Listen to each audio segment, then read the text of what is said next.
2021년 10월 3일 주일 예배 하나님께 드리겠습니다. 다 함께 묵상으로 기도하겠습니다.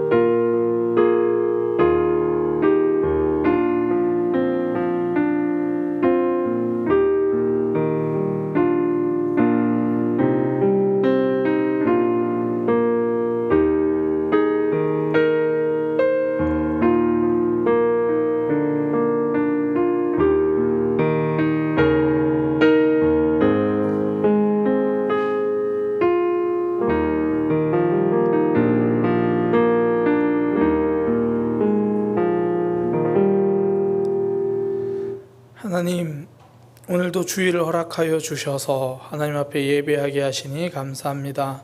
어느 자리 어느 모양으로 있든지 하나님께 예배하게 하시고, 예배를 통하여 하나님과 더 가까워지고 하나님과 더 깊어지는 신앙이 되도록 인도하여 주옵소서. 삶의 아픔과 문제가 예배를 통하여 회복되며 하나님을 경험하는 시간 되도록 인도하여 주옵소서. 예수님의 이름으로 기도드립니다. 아멘. 다 함께 사도신경으로 신앙 고백하겠습니다. 전능하사 천지를 만드신 하나님 아버지를 내가 믿사오며 그 외아들 우리 주 예수 그리스도를 믿사오니 이는 성령으로 잉태하사 동정녀 마리아에게 나시고 본디오 빌라도에게 고난을 받으사 십자가에 못 박혀 죽으시고 장사한 지 사흘 만에 죽은 자 가운데서 다시 살아나시며 하늘에 오르사 전능하신 하나님 우편에 앉아 계시다가 저리로서 산자와 죽은 자를 심판하러 오시리라. 성령을 믿사오며 거룩한 공회와 성도가 서로 교통하는 것과 죄를 사하여 주시는 것과 몸이 다시 사는 것과 영원히 사는 것을 믿사옵나이다. 아멘. 찬송가 183장입니다. 찬송가 183장입니다. 인들의 마른 불같이 시들은 나의 영혼 주님이 약속한 성령 간절히 기다리네. 나무로 메마른 땅에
생명 주옵소서.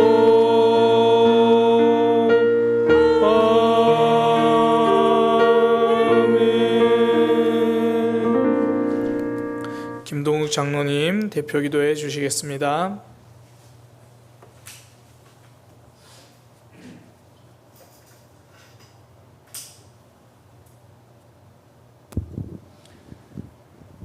언제나 변함없이 우리를 향한 하나님 아버지의 시선에 감사드립니다. 그래서 주님은 우리가 주님 앞에 가까이 갈 때 기뻐하십니다. 언제나 우리를 오래 참음으로 기다리며 당신을 향해 얼굴을 돌려 눈 맞추기를 애타게 기다리십니다. 죄인된 인생은 세상을 더 사랑하기에 더 이상 우리 마음이 무뎌져 주님 부인하지 않을까 근심하시며 성령님께서 말할 수 없는 단식으로 기도하게 하십니다. 주님, 이 시간 예배가 주님 바라보며 우리 심령이 주님 품 안에 거하는 예배되게 하여 주시옵소서. 아멘. 찬양 가운데 언제나 주님께 돌아가는 회개가 있게 하시고 말씀 가운데 감사와 기쁨이 있게 하여 주옵소서. 아멘. 무엇보다 주님께 드려지는 사랑의 고백이 있게 하여 주시옵소서. 아멘. 주님, 이 세상은 참으로 불의합니다. 그 불의함의 속도가 점점 빨라지고 있음을 느낄 수 있습니다. 인생은 정상을 향해 산을 등반하는 것이 아니고 본향 향해 가는 광야를 지나는 것임을 깨닫게 하시어 그것이 때로는 코로나의 광야이든 인생의 어떤 광야이든 주님과 동행하여 지나갈 때 본향에 도달할 수 있음을 잊지 않게 하여 주시옵소서. 주님, 거듭남은 기도와 말씀 가운데 사는 것입니다. 말씀 가운데 성령님의 임재를 체험하게 하시고 기도 가운데 주님 마음 알게 하시어 영적인 삶으로 이 세상을 이기게 하여 주시옵소서. 우리의 마음을 감찰하시는 하나님, 주님은 왜 나의 추악함까지 결국 다 받아주시나요? 나의 모든 것을 알고 있기 때문입니다. 처음부터 나는 나의 것이 아니라 주님의 것이었음을, 주님의 사랑을 믿는 것이 우리의 진정한 믿음임을 깨닫게 하여 주시옵소서. 오늘도 선포되는 말씀을 통해 우리의 심령이 뜨거워져 부흥을 이루게 하시고 이제 다가오는 위드 코로나 시대에는 다시 교회로, 다시 뜨거움으로, 다시 부흥으로 이끌어 주시옵소서. 오직 예수로만 세상 끝날 때까지 우리의 제사가 계속되게 하여 주시옵소서. 이것이 우리가 이루는 부흥임을 모두가 믿음의 경주를 다하게 하여 주시옵소서. 수고하고 무거운 짐진 자들을 다 내게 오라 하신 우리 주 예수 그리스도의 이름으로 기도드립니다.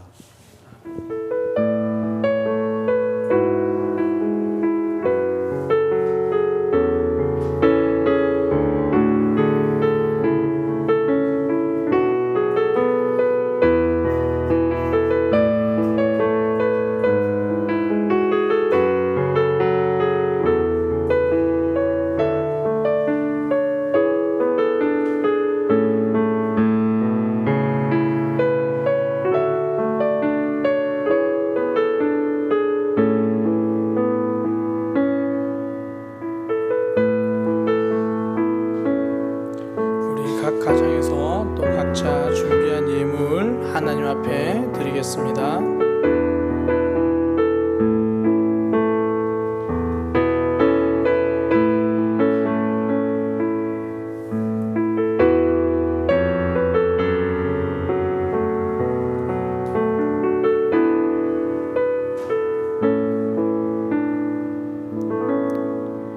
봉헌기도 드리겠습니다.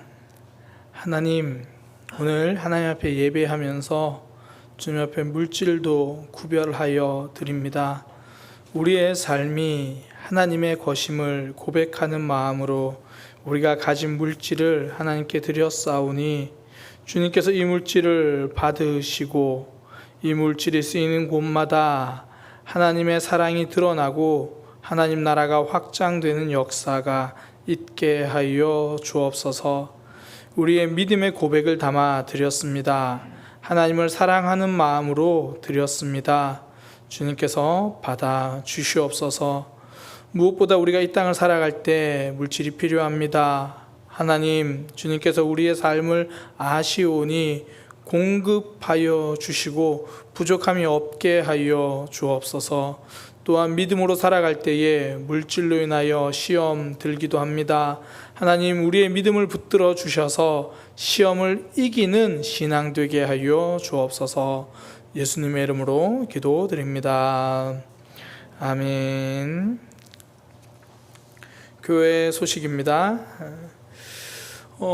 정부의 발표가 또 금요일 날 있었죠. 그래서 또 2주간 현재 거리두기가 이렇게 이어지게 됩니다. 그래서 오늘도 온라인으로 이렇게 예배를 드리고 또 당분간 또 계속해서 비대면으로 예배가 드려질 건데요. 비대면 상황 가운데서도 믿음 붙들고 승리하시기를 소망합니다. 그래서 예배 드린 후에 함께 예배 드린 가족분들과 그 말씀 나눔지를 가지고 꼭 이렇게 말씀 나눔을 진행해 주시기 바랍니다. 더불어 2021년 하반기 비대면 훈련학교 시작하거든요. 말씀 시대는 로마서로 진행하게 되고 또 감사 시대 진행하게 됩니다. 10월 8일 금요일까지 꼭 신청해 주시기 바랍니다. 기간은 10월 11일 월요일부터 11월 28일 주일까지 이렇게 되고요. 말씀 시대는 이번에는 주일은 하지 않고 월화수목 금토 이렇게 성경을 로마서를 읽고 함께 나누는 그런 시간을 가지려고 합니다. 어떤 구역에서는 개별적으로 이제 그 구역 전체가 감사 시대로 함께 하겠습니다라고 신청을 해주셨는데요. 굉장히 좋은 의견인 것 같아요. 그래서 혹시나 우리 구역 교사님들은 우리 구역 전체가 좀 감사 시대로 이렇게 한 방으로 묶어 주시면 좋겠습니다. 이렇게 신청하시면 그렇게 그 구역에 그렇게 하도록 하겠습니다. 또 감사 시대와 말씀 시대 함께 하셔도 되거든요. 그러니까 나는 말씀 시대 하고 싶은데 우리 구역 감사 시대 하면 어떡하지? 원래 우리 말씀 시대 할 때도 감사를 다 쓰기 때문에 그렇게 말씀 시대 하면서 또 그때 쓴 감사를 감사 시대 방에다 이렇게 올리셔도 되니까요. 그래서 가능하면 구역별로 좀 만남도 못 하고 하니까 그런 온라인 훈련학교를 통해서라도 좀 구역들이 서로 간에 하루에 감사라도 좀 알 수 있도록 그렇게 감사 시대는 구역별로 가능하면 신청해 주시면 좋겠습니다. 그렇게 한번 구역 교사님들은 권면해 주시고요. 우리 구역 식구들은 동참해 주시기 바랍니다.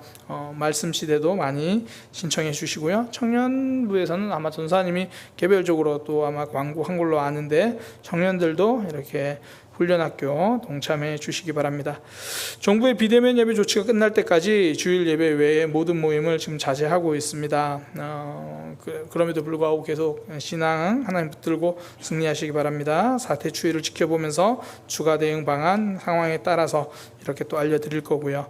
모든 성도님들이 주어진 자리에서 하나님께 예배하고 은혜 받을 수 있도록 기도해 주시기 바랍니다. 옆에 있는 채들과 함께 인사하겠습니다. 사랑의 교회는 힘이 되는 교회입니다. 사랑의 교회가 곁에 있습니다. 제가 힘이 되겠습니다. 그렇게 서로에게 힘이 되는 믿음의 삶이 되기를 소망합니다. 하나님 말씀 보도록 하겠습니다. 사도행전 말씀입니다. 사도행전 17장 15절에서 23절까지 말씀입니다.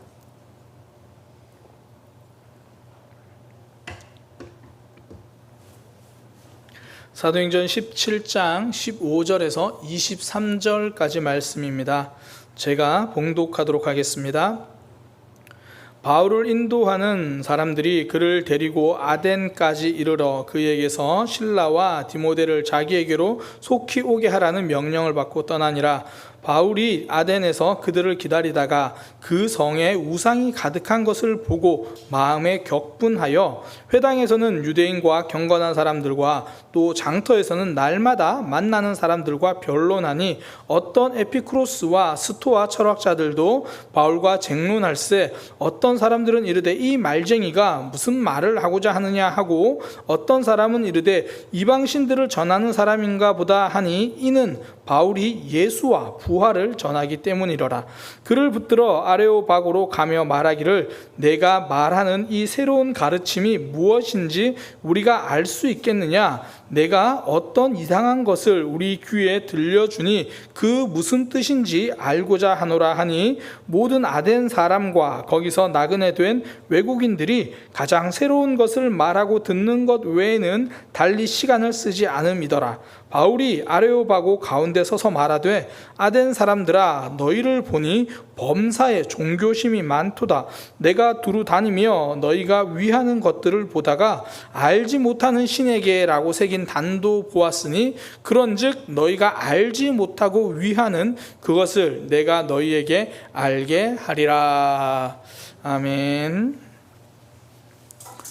사도행전 17장 15절에서 23절 말씀을 통해 뜨거움에서 능력이 나온다라는 제목으로 하나님 말씀 증거하도록 하겠습니다.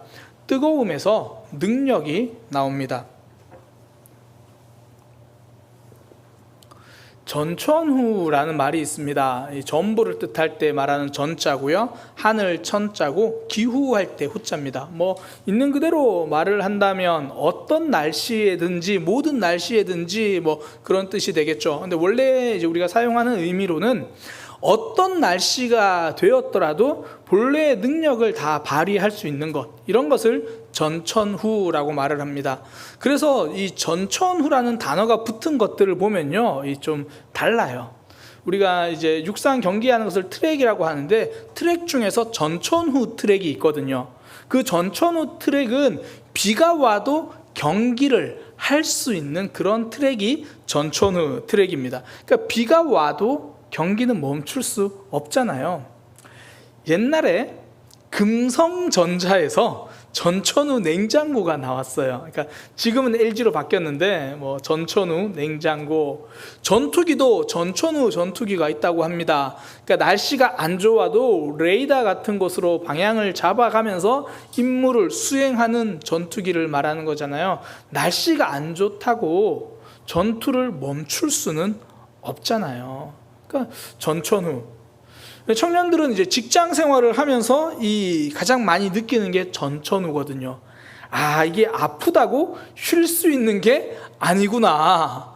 내가 컨디션이 안 좋다고 무조건 배려받을 수 있는 것은 아니구나.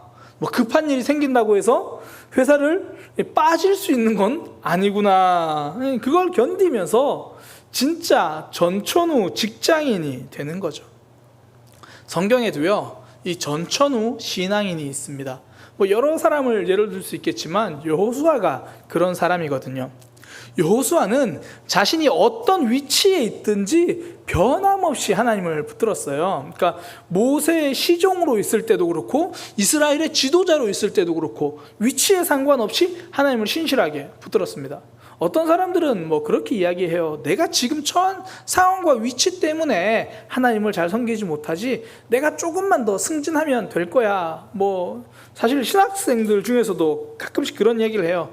지금은 신학생이고 내가 부교육자라서 그렇지 내가 담임 목사님만 되면 진짜 바르게 목회할 거야. 그렇지 않아요. 지금 말단 직원이라서 복음을 못 전하는데 선배가 되고 상사가 되면 복음을 전할 거야? 그렇지 않다라는 겁니다. 지금 있는 자리에서 하나님 앞에 순종하지 못하면 어떤 위치에서도 하나님 앞에 순종하는 건 여전히 어려운 거죠. 여호수아는 그러지 않았다라는 거예요. 어떤 상황에서도 하나님을 붙들었습니다. 전천후죠. 여호수아가 전쟁할 때도 마찬가지예요. 이스라엘 백성이 승리할 때도 있었지만 아이성에서 패배할 때도 있었거든요. 여호수아는 패배한 이후에도 여전히 하나님을 붙들어요. 그러니까 이렇게 말하고 싶어요. 이스라엘의 전쟁은 패배할 수 있지만 그때도 여호수아의 신앙은 패배하지 않았다라는 거죠. 상황에 따라 변하지 않았습니다. 코로나 상황 때문에 지금 우리가 비대면 예배 길어지고 있잖아요. 상황은 변할 수 있습니다. 그러나 하나님을 향한 간절함은 변할 수 없는 거죠. 변하지 않는 신앙, 전천후 신앙입니다. 앞으로도 상황은 여러 번 변할 거예요. 그러나 우리의 신앙까지 상황에 따라 변할 수는 없습니다. 저는 우리 모두가 전천후 신앙, 견고한 믿음의 백성 되시기를 소망합니다. 이런 전천후 신앙에는 특징이 있습니다. 뜨거움이에요. 불을 가지고 있다는 겁니다. 전천후 신앙은요, 뜨겁습니다. 코로나로 모이지 못해서 힘들어하는 교회가 있는 반면에 만나지는 못해도 여러 모양으로 모임을 이어가는 교회들도 있어요. 더욱이 자발적으로 지체들과 연락하며 온라인으로, 비대면으로, 전화로, 문자로, 줌으로 여러 가지 모양으로 만남을 이어가는 이들이 있습니다. 뜨거움 때문이거든요. 지체들의 모임과 하나님을 향한 뜨거움 때문에 가능한 거죠. 성경에도 뭐 이런 뜨거운 불을 가진 사람, 저는 가장 대표적으로 뭐 다윗을 자주 이야기합니다. 그 다윗 하면 주일학교 아이들도 아는 가장 뻔한 사건이 골리앗을 물리친 사건이잖아요. 다윗이 골리앗과 싸울 때 그 장면 있잖아요. 그 사무엘상 17장에 나와 있는데 성경을 한번 읽어보세요. 가슴이 뜁니다. 다윗이요, 이 골리앗을 향해 달려갈 때 이렇게 외칩니다. 골리앗 보고 이렇게 말해요. 너는 칼과 창과 단창으로 나에게 오지만 나는 만군의 여호와의 이름으로 너에게 가겠다. 하나님께서 너를 나의 손에 붙여서 내가 너의 목을 베고 블레셋 모든 군대를 무너뜨리겠다. 그래서 이스라엘의 하나님이 계신 것을 알게 하겠다. 전쟁은 하나님께 속한 것을 알게 해 주겠다. 다윗의 손에는 돌멩이가 있었지만 그의 심장에는 뜨거운 불이 있었습니다. 영적인 승리는요, 뜨거움에서 나와요. 뜨거움에서 능력이 나옵니다. 오늘 성경 말씀 안에서도 그 뜨거움이 흘러나오거든요. 바울의 모습입니다. 바울이 베레아에서 복음을 전하다가 박해 때문에 잠시 아덴으로 옮겨요. 아덴은요, 지금의 아테네입니다. 저희가 계속 이제 아테네로 이야기를 할 건데 아테네로 옮겨요. 그런데 아테네로 갔더니 우상 숭배가 너무 많은 거예요. 우리도 그리스 신화를 한 번쯤은 들어봤잖아요. 그리스에는 뭔 신이 그렇게 많은지, 제우스, 하데스, 헤라, 뭐 아프로디테, 뭐 아폴론, 여러 포세이돈, 뭐 기타 등등 너무 많은 신들이 있어요. 그 성경에 보니까 바울이 그 신상을 섬기는 걸 보고 격분했다 그렇게 말해요. 그러니까 원어로 직역해서 말하면 그의 영혼이 분통을 터뜨렸다 그런 의미입니다. 그러니까 하나님을 떠나서 우상 숭배하고 있는 모습을 그냥 볼 수가 없는 거예요. 이것이 하나님의 마음이거든요. 지금 우리가 새벽에 예레미야를 살펴보고 있습니다. 그 예레미야에서 보면 하나님이 이스라엘 백성들이 우상을 섬기는 모습을 보시고는 분통을 터뜨리세요. 지금 바울에게는 그 하나님의 마음이 있는 거예요. 바울이요, 격분하는 것은 분노 조절을 잘 못해서 그런 게 아니고 바울의 심장 속에 하나님을 향한 뜨거운 마음이 있어서 그런 거예요. 우상 숭배하는 모습을 보고 모든 사람이 이렇게 반응하는 건 아니거든요. 어떤 사람은요, 우상 숭배나 이런 걸 보면 같이 영향을 받아요. 주눅 들어요. 뭐 안 믿는 사람들 모임에 가면 괜히 주눅 들고 소심해지는 사람들 있거든요. 이건 성격이랑 상관없어요. 성격이 불같은 사람들도 이상하게 복음을 드러내는 자리에만 서면 분노 조절 잘해, 이렇게 갑자기 차분해집니다. 뭐 그러면서 하는 말, 아우 상대방을 배려한다 그랬어. 배려하느라, 그 사람들 생각하느라 내가 굳이 이야기 안 한 거야. 이건 배려가 아니라 보류입니다. 뜨거움이 없으면 순종하기보다 보류하죠. 하나님 드러내기를 보류합니다. 그러면서 이 지혜라고 말하는 거예요. 사단은 그런 걸 지혜로 속이거든요. 뜨거움 가지고 하는 게 아니야. 지혜가 있어야 돼. 지혜가 필요하죠. 그러나 뜨거움 없음을 지혜 있음으로 보장할 수는 없다라는 거예요. 단순하게 생각하면 됩니다. 방법을 고민하는 것은 지혜입니다. 그러나 때를 놓쳐버리고 넘겨버리는 건 보류입니다. 어떤 분이 그런 얘기를 하시더라고요. 이제 아는 사람들은 모임에 갔는데 그 모임에서 막 대화를 하다가 결국 이렇게 이야기를 했대요. 너무 답답한 마음에 너도 하나님을 믿어봐. 그러면 달라질 거야. 원래 그분 성격으로 그런 말 잘 못한대요. 굉장히 소심하대요. 그런데 대화하다 보니까 이 하나님에 대한 이야기를 본인도 모르게 해버린 거예요. 그러면서 하는 말, 목사님, 제가 하나님 믿고 나니 너무 좋아서 그래요. 하나님 믿고 보니 내가 하나님께 받은 사랑이 너무 커서 그래요. 이런 게 뜨거움이죠. 그러니 하나님에 대한 이야기가 터져 나오는 거잖아요. 세련된 배려보다는요, 투박한 그냥 전하는 이야기가 더 능력이 있습니다. 그러면서 복음이 들어가고 마음속에 하나님의 씨앗이 심겨지는 거거든요.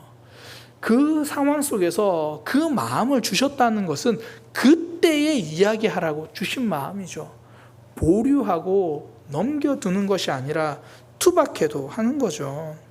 하나님을 향한 그런 뜨거움은요, 주변의 방해, 주변의 상황이 따라오지 않아도 사그러들지 않는다라는 거예요. 오히려 뜨거움은요, 방해가 있을수록 더 타올라요. 제가 가끔씩 로미오와 줄리엣 이야기를 하는데요, 로미오와 줄리엣이 왜 그렇게 사랑했냐면 집안에서 반대해서 그래요. 집안에서 반대하면 죽자고 사랑하는 게 뜨거움이에요. 반대 속에서도 타오르거든요. 논어에 보면 그런 이야기가 있습니다. 날이 추워져야, 날이 추워질 때에야 소나무가 푸르다는 것을 알게 된다. 평소에는 전부 다 푸르니까 몰라요. 그런데 겨울이 오니까 다른 잎이 다 지는데 소나무는 그 잎이 지지 않는 겁니다. 뜨거움이란 이런 거예요. 방해가 올수록 더 드러나는 거예요. 뜨거움 안에는 능력이 있습니다. 어떤 능력입니까? 때를 가리지 않는 능력이 뜨거움 속에 있어요. 바울이 아테네에서 이제 복음의 우상이 가득한 것을 보니까 바울은 더 이상 때를 가리지 않습니다. 매일 복음을 전해요. 17절에 보니까 회당에서 유대인과 경건한 사람들과 또 장터에서 날마다 만나는 사람과 변론하니, 그 전에 바울이 선택한 전도의 방법은요, 주로 일주일에 한 번이에요. 안식일에 회당에 가서 거기서 복음을 전하는 거, 이게 바울의 일반적인 패턴이거든요. 그런데 이 아테네에서 보니까 사람들이 너무 우상이 많이 섬기니까 달라요. 장터에서 만나는 사람마다 매일 그 사람들을 붙들고 복음을 전하는 거예요. 뜨거움은요, 때를 가리지 않습니다. 우리가 흔히 하는 말로 왜 썬데이 크리스천 그런 이야기를 하잖아요. 주일에만 신앙인처럼 보이는 삶. 이유는 단순해요. 차갑기 때문입니다. 주일에만 말씀 붙들고 평일에는 하나님 없이 살아도 될 만큼 심장이 차가워서 그래요. 신앙이 차가워서 그래요. 저도 청소년 시절 때는요, 방학 때면 교회에서 정말 살았어요. 애들이랑 다 방학 때는 월요일부터 시작해서 늘 교회에 놀러 와가지고 거기서 컵라면 먹고. 그런데 그때를 가만히 생각해 보면 매일 교회에는 있었지만 그때도 많은 친구들은 썬데이 크리스찬이었어요. 왜냐하면 이 사람이 좋아서 교회에 붙어 있었지 하나님이 좋아서 교회에 나왔던 건 아니거든요. 그러니까 사람을 향해서는 뜨겁고 하나님을 향해서는 차갑고, 그러니까 이런 거는 매일 신앙이 아니라 주일 신앙이죠. 그런데 그런 친구들 중에서도요, 수련회 때 가서 뜨겁게 은혜 받고 나면 달라지더라고요. 그전엔 친구 때문에 매일 교회 왔는데 나중에는 친구가 없는 시간에도 교회에 와서 혼자 기도하더라는 거예요. 더 이상 사람에게만 뜨겁지 않고 하나님에게 뜨거운 모습이죠. 그래서 기도 모임이요, 참 힘이 되기도 하지만 참 위험하기도 합니다. 함께 우리 기도하자라고 모입니다. 함께 모여가지고 20분 기도하고 2시간 이야기하기 시작하는 거예요. 하나님에게는 20분 이야기하고 사람 붙잡고 2시간 이야기하고, 그러면 이름을 바꿔야 돼요. 기도 모임이 아니라 사람 만나러 가는데 한 잠시 기도하고 올게요, 그런 거죠. 이렇게 되는 이유가요, 사람을 향한 뜨거움만 있기 때문이에요. 하나님께 뜨겁지 않으면 2시간이 아니라 20분도 기도하기 어려워요.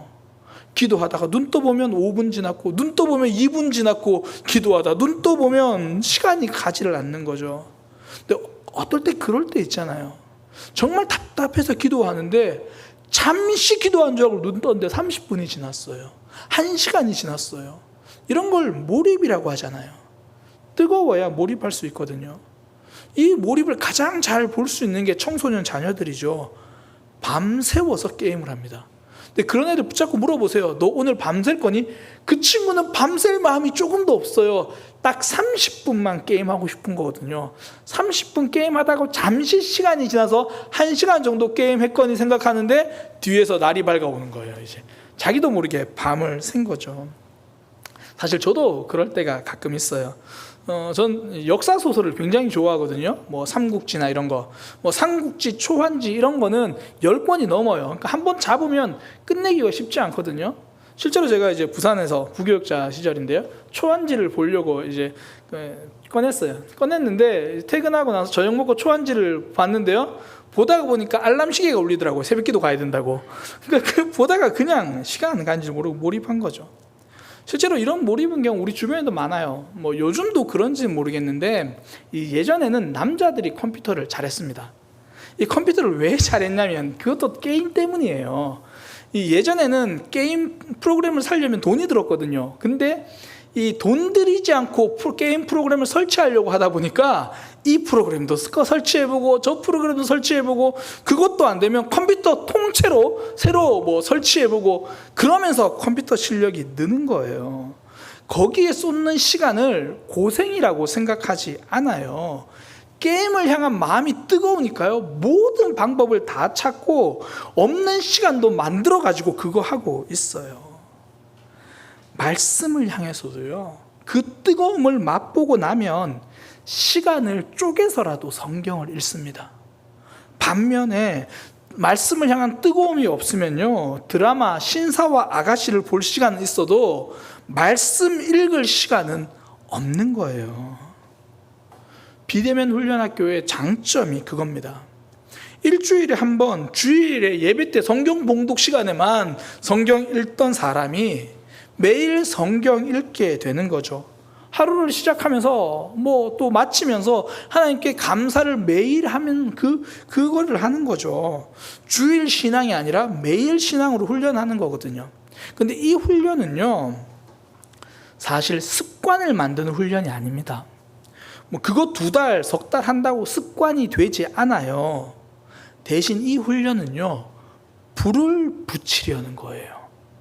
2달간 말씀을 묵상하고 삶에 적용하면서 그 힘을 알게 되거든요. 그러면 뜨거움이 생겨요. 성경에 불이 붙는 거예요. 말씀이 나에게 힘이 된다. 이 마음에 불 붙이게 하려고 훈련을 하는 겁니다. 그때부터 매일 성경 보거든요. 그러니까 훈련학교는 번개탄이다. 그렇게 생각하시면 돼요. 그 예전에 그 연탄 보일러 할 때 연탄불이 꺼지면 번개탄으로 연탄에 불을 붙이잖아요. 연탄을 가지고 번개탄으로 보일러를 때우는 게 아니라 불만 붙이는 거죠. 훈련학교가 그래요. 매일 하나님과 붙들며 살아가는 그 뜨거움에 불을 붙여주는 거죠. 우리를 향한 하나님은 정말 뜨거워요. 우리를 향한 하나님의 사랑은 정말 뜨거워요. 그래서 언제나 우리 곁에 계시거든요. 주일 사랑이 아니라 매일 사랑입니다. 그러니 우리는 하나님을 잊을 때가 있어도 하나님은 우리를 계속 바라보고 계시는 거예요. 우리를 향한 뜨거운 사랑 때문이거든요. 우리도 마찬가지예요. 주일 신앙에서 매일 신앙으로 넘어가려면 그 비결은요, 뜨거움입니다.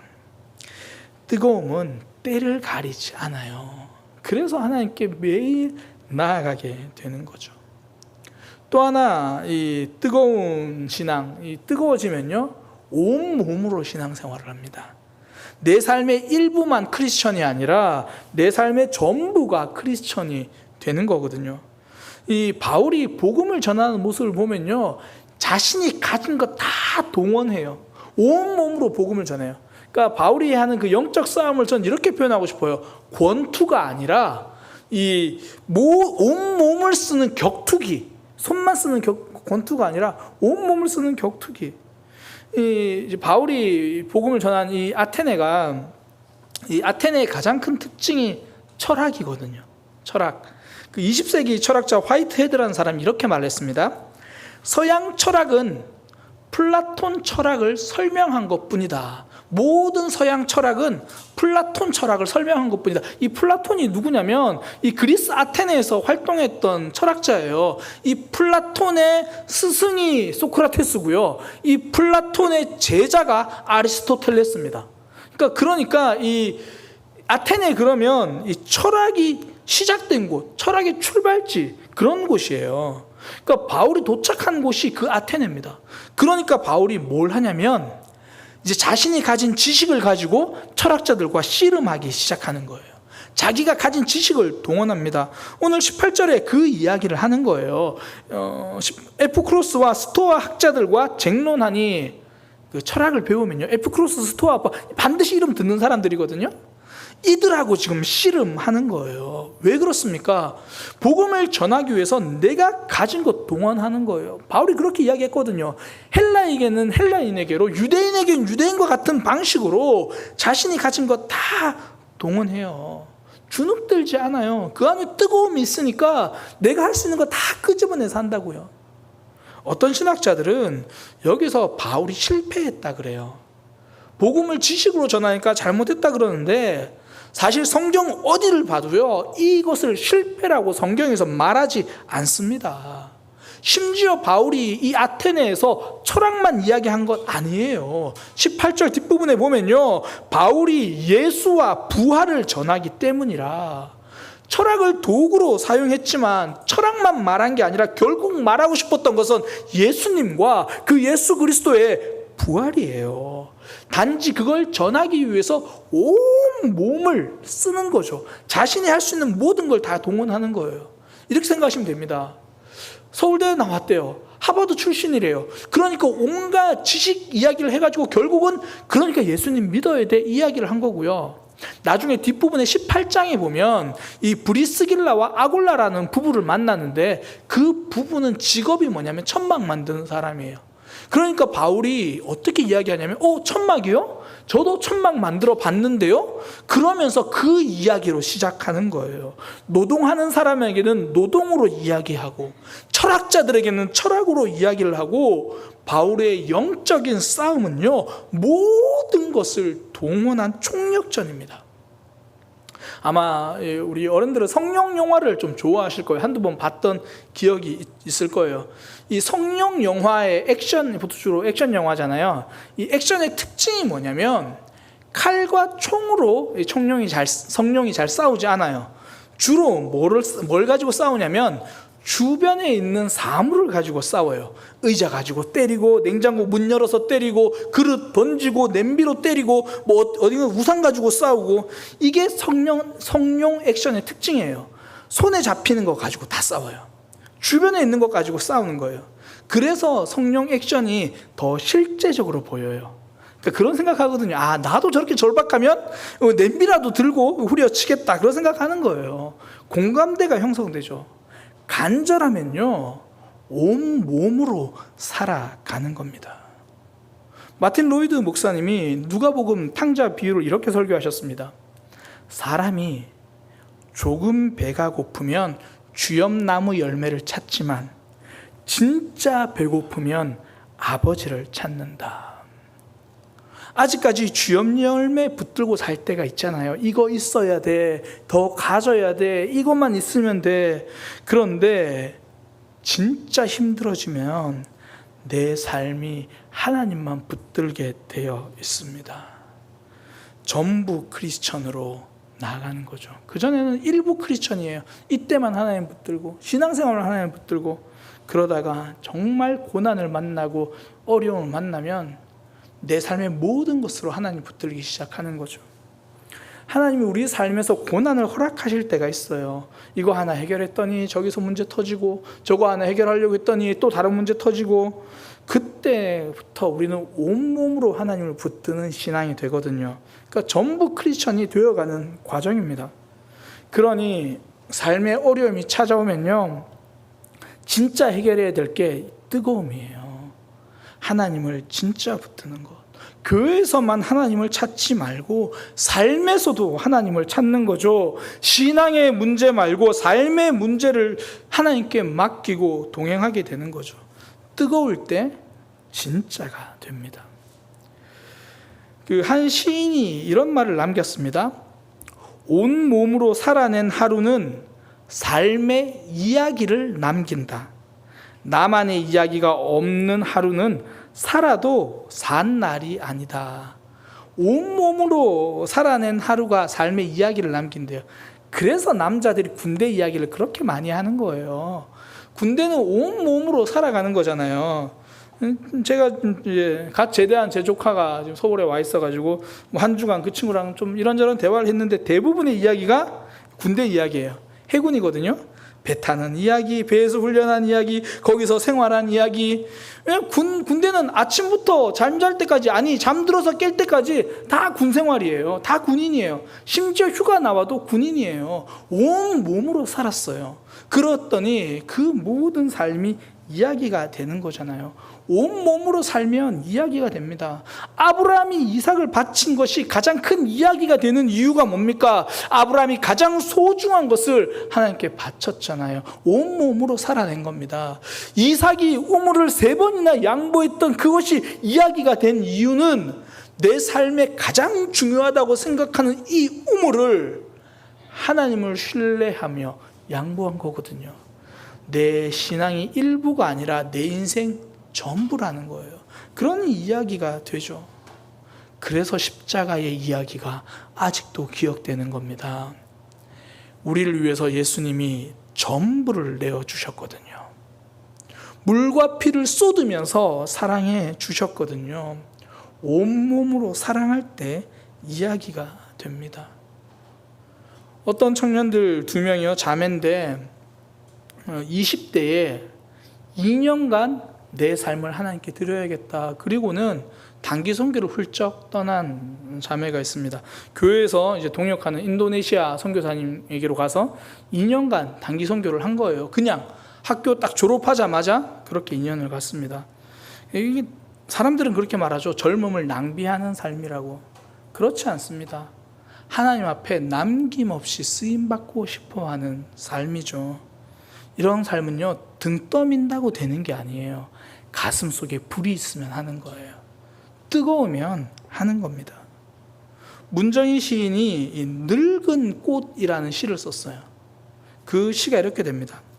어느 땅에 늙은 꽃이 있으랴. 꽃의 생애는 순간이다. 아름다움이 무엇인가를 아는 종족의 자존심으로 꽃은 어떤 색으로 피든 필 때 다 써버린다. 황홀한 이 규칙을 어긴 꽃은 아직 한 송이도 없다. 그러니까 시인이 꽃을 들여다보니까요, 꽃은 있는 순간 최선을 다해 아름다우려고 하는 거예요. 뭐 내일을 위해서 오늘의 빛깔을 남기지 않더라는 거죠. 비록 짧은 시간 피더라도, 그리고 사라지더라도 최선을 다 쏟아버리는 거죠. 그래서 시인은요, 늙은 꽃은 없다라는 거예요. 모든 꽃은 최선을 다해 아름다워지기 위해 노력하는 거죠. 꽃처럼 매 순간 온 몸으로 하나님을 섬기고 사랑하는 삶이 되기를 소망합니다. 주일 신앙이 아니라 매일 신앙이 되는 비결, 뜨거움이거든요. 그 뜨거움에서 능력이 나와요.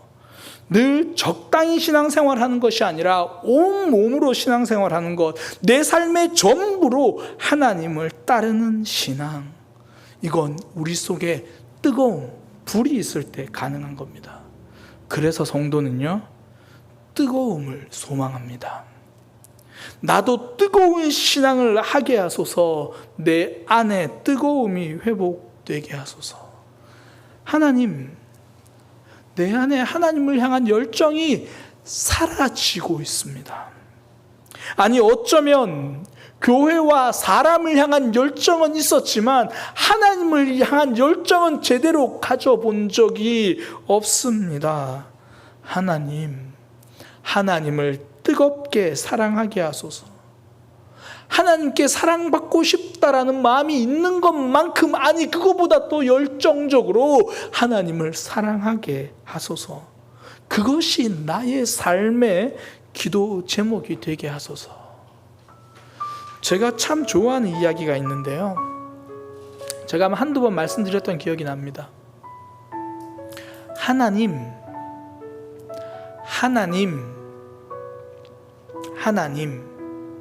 이렇게 하나님의 이름을 3번 불렀는데도 우리의 눈에서 눈물이 나지 않는다면 그건 신앙에 문제가 생긴 거다. 하나님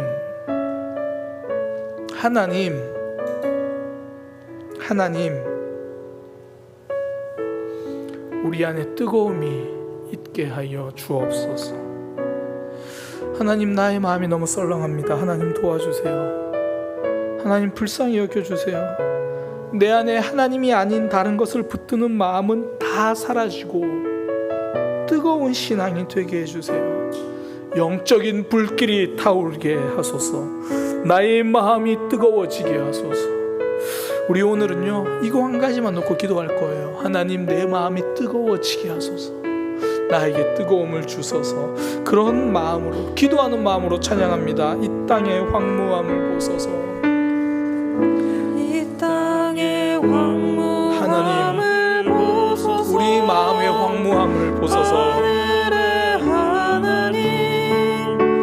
하나님 붙들어 주옵소서.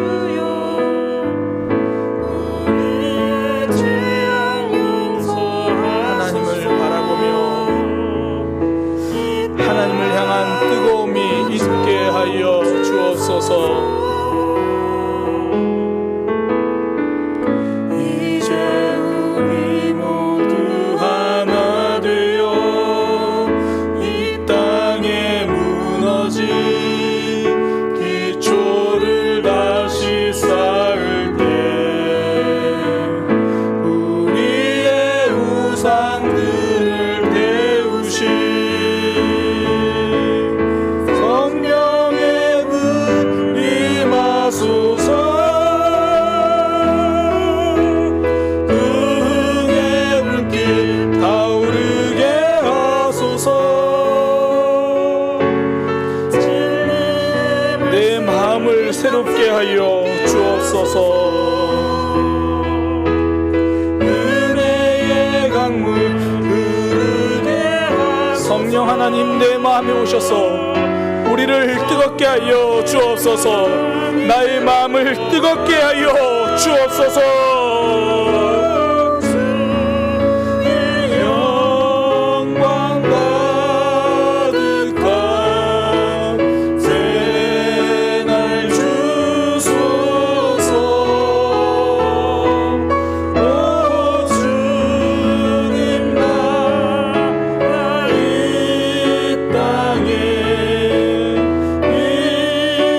이 땅의 황무함을 보소서. 우리의 마음을 붙들고 기도하는 마음으로 찬양합니다.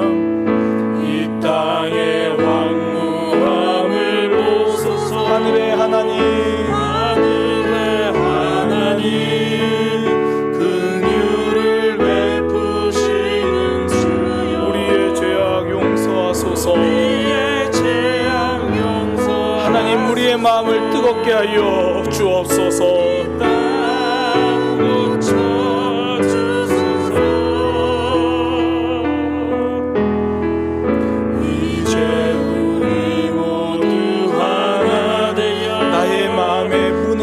신앙의 기본은 하나님을 향한 사랑을, 그 뜨거움을 회복케 하여 주옵소서.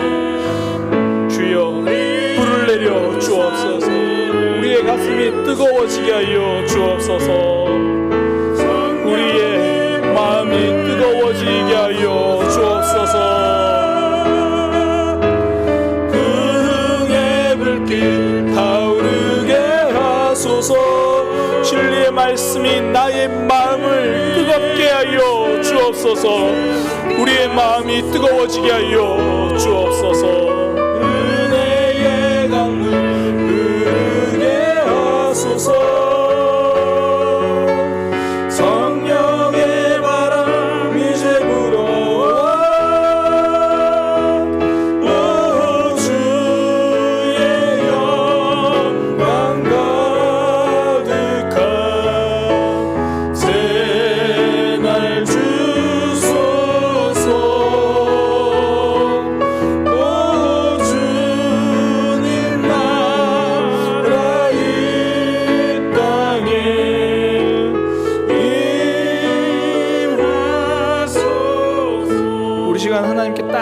가지 기도하겠습니다. 하나님, 우리의 마음이 뜨거워지게 하소서. 하나님을 향한 뜨거운 사랑이 있게 하여 주옵소서. 하나님께서는 요한계시록을 통하여 뜨겁지 않으면 뱉어버리겠다고, 토해내버리겠다고 말씀하셨습니다. 하나님, 우리 가운데 불을 주옵소서. 하나님을 향한 뜨거움을 주옵소서. 우리 그렇게 온전히 그것만 갈구하며 기도하는 그런 시간 갖겠습니다. 함께 기도하겠습니다. 하나님, 뜨거운 신앙이 되게 하여 주옵소서. 하나님, 뜨거운 신앙이 되게 하여 주옵소서. 하나님을 바라보며 나아가게 하여 주옵소서. 주님, 우리의 신앙이 하나님 앞에 뜨거워지게 하여 주옵소서. 주님을 바라봅니다. 하나님, 역사하여 주옵소서. 주님, 어느새 냉랭하게 식어가는 삶의 전부를 하나님께 드리기보다, 하루의 전부를 하나님께 드리기보다 하루의 일부만, 기도하는 시간만, 예배하는 시간만, 성경 읽는 시간만 하나님께 드리고 있는 것은 아닌지 돌아봅니다. 주님, 매 순간 하나님에게 뜨겁게 하여 주옵소서. 주님, 사람에게 뜨거웠던 순간들을 하나님께 뜨거웠던 순간이라고 착각하고 있었다면 하나님에게만 뜨거워지게 하여 주옵소서. 하나님에게 뜨거워지게 하여 주옵소서. 하나님에게 뜨거워지기 원합니다. 주님, 인도하여 주옵소서. 주님 바라보며 나아가기 원합니다. 주님, 인도하여 주옵소서. 오롯이 하나님에게만 뜨거워지게 하여 주옵소서. 주님, 우리 가운데 성령 하나님의 역사를 기다립니다. 주님, 우리의 모습으로는 뜨거움을 회복할 수 없습니다. 우리의 마음으로는 하나님께 집중하지 못합니다. 주여, 우리의 가슴이 뜨거워지게 하여 주옵소서. 오순절 성령 사건이 우리에게 날마다 되풀이되게 하여 주옵소서. 우리 안에 계신 성령 하나님이 우리를 온전히 지배하고 역사하셔서 성령 충만한 삶, 뜨거움이 충만한 삶, 불을 가지고 살아가는 삶이 되게 하여 주옵소서.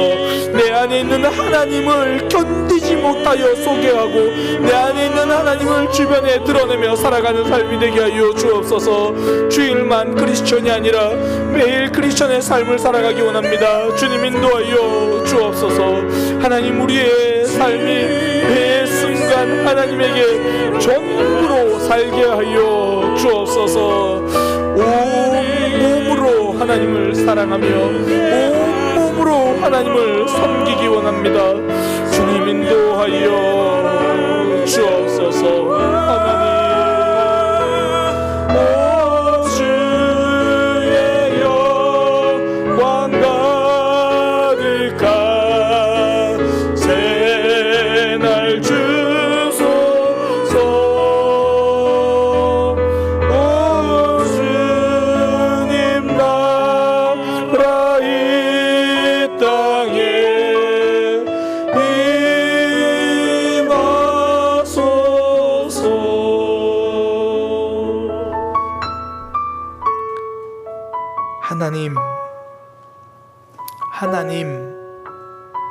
하나님,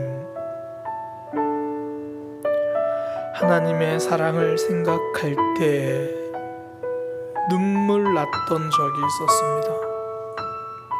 하나님의 이름을 부를 때 감격했던 적이 있었습니다. 하나님, 뜨거워지게 하여 주옵소서. 뜨거운 신앙 되게 하여 주옵소서. 주일 신앙이 아니라 매일 신앙으로 살아가도록, 입술만 크리스천이 아니라 온몸이 크리스천이 될 수 있도록, 내 삶의 전부로 하나님을 따르는 신앙이 될 수 있도록 우리에게 불을 주옵소서. 우리 속에 계신 성령 하나님, 우리를 온전히 붙들어 주시고 지배하여 주셔서 성령 충만한 삶을 살아가게 하여 주옵소서.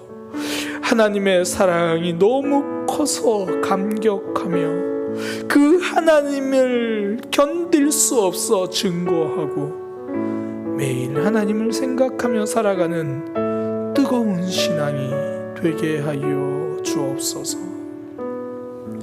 이제는 우리 주 예수 그리스도의 은혜와 하나님 아버지의 크신 사랑과 성령 하나님의 역사하심이 뜨거움을 회복하고 뜨겁게 하나님을 사랑하기 원하는 모든 이들 위에 지금부터 영원까지 함께 하시기를 간절히 축원하옵나이다.